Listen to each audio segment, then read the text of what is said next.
Hello mga mi! Ito na yon yung niluto ko kaninang gulay at syempre, luto na yung ating ensaladang talbos ng kamote at syempre, nilagyan ko pala dyan ng kalamansi at konting spicy at hindi mawawala yung ating dininding na merong daing.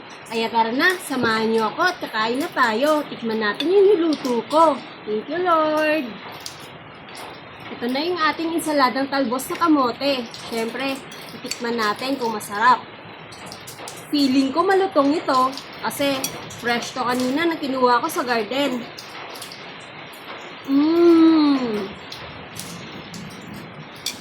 Grabe, napakasarap. At syempre, ipisaan natin siya ng kalamansi.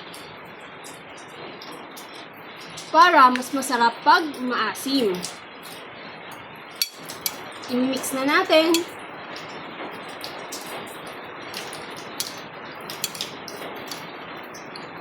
Ito pala yung paborito kong gulay.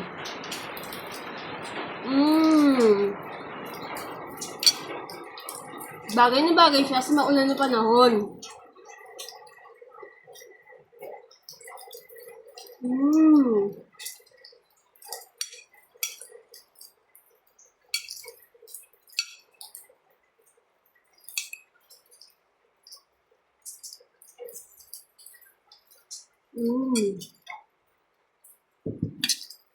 Perfect. Very, very yummy.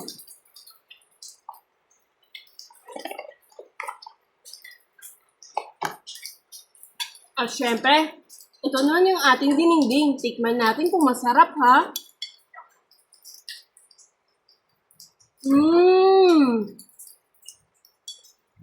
Perfect din yung lasa.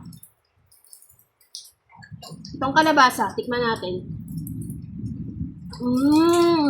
One of the best. Pampalinaw ng mata. Grabe, bigla ako nagkaroon ng energy kapag gulay talaga yung ulam ko. Bigla ako nagiging energetic. Grabe. Bagay na bagay siya dahil umuulan dito sa likuran ko.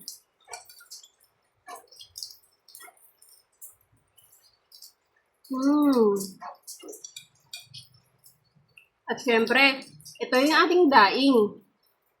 Masarap ito.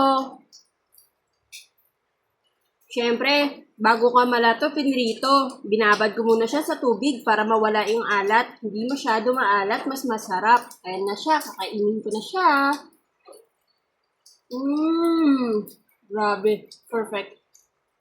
Paalam muna, kakain lang ako dito ng madami. God bless, mag-iingat ang lahat at huwag papabayaan yung sarili.